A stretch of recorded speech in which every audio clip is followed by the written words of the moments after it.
ಇಲ್ಲಿ ಕಾಂಗ್ರೆಸ್ ಸಂಸದ ಶಾಸಕರ ಮೇಲೆ ಇಡಿ ದಾಳಿ ಪ್ರಕರಣ ಮೂವರು ಶಾಸಕರು ಓರ್ವ ಸಂಸದರಿಗೆ 14 ಗಂಟೆಗಳ ನಿರಂತರ ವಿಚಾರಣೆ ಮಾಡಲಾಗಿದೆ.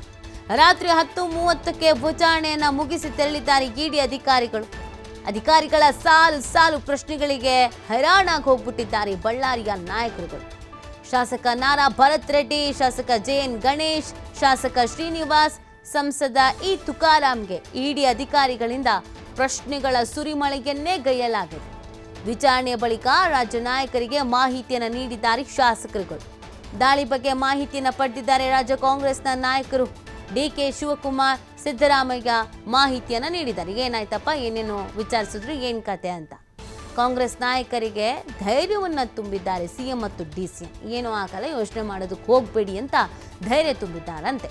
ಕಾಂಗ್ರೆಸ್ನವರು ಈ ಆರೋಪವನ್ನು ಮೊದಲಿನಿಂದಲೂ ಮಾಡ್ತಾ ಇದ್ದಾರೆ. ಕಾಂಗ್ರೆಸ್ನವರನ್ನು ಟಾರ್ಗೆಟ್ ಮಾಡಿದ್ದಾರೆ ದೇಶದಾದ್ಯಂತ.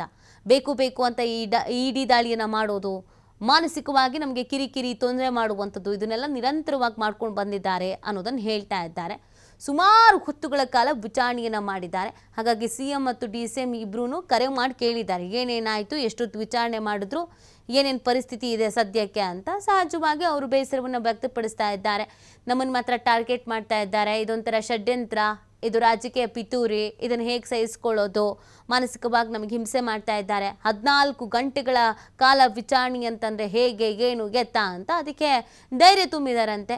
ತಲೆ ಕೆಡಿಸ್ಕೊಳ್ಳೋಕೆ ಹೋಗಬೇಡಿ ಅಂತ ಧೈರ್ಯ ತುಂಬಿದ್ದಾರಂತೆ. ಸೊ ಕಾಂಗ್ರೆಸ್ನವರು ಇದೀಗ ಮತ್ತೊಂದು ಸುತ್ತಿನ ವಾಗ್ದಾಳಿ ಮಾಡ್ತಾರೆ. ಇದು ಬೇಕು ಅಂತ ಷಡ್ಯಂತ್ರ, ಇಡಿಯನ್ನು ದುರ್ಬಳಕೆ ಮಾಡ್ಕೊಳ್ತಾ ಇದ್ದಾರೆ. ಇಡಿಯನ್ನು ಬಳಕೆ ಮಾಡಿಕೊಂಡು ನಮ್ಮ ಮೇಲೆ ಹಠ ಸಾಧಿಸೋಕೆ ಬರ್ತಾ ಇದ್ದಾರೆ, ಸವಾರಿ ಮಾಡೋಕೆ ಬರ್ತಾ ಇದ್ದಾರೆ, ನಮ್ಮನ್ನು ಹೇಗಾದರೂ ಮಾಡಿ ರಾಜಕೀಯವಾಗಿ ಮುಗಿಸ್ಬೇಕು ಅನ್ನೋದೇ ಪ್ಲ್ಯಾನು ಅನ್ನೋದೆಲ್ಲ ಹೇಳ್ತಾ ಇದ್ದಾರೆ.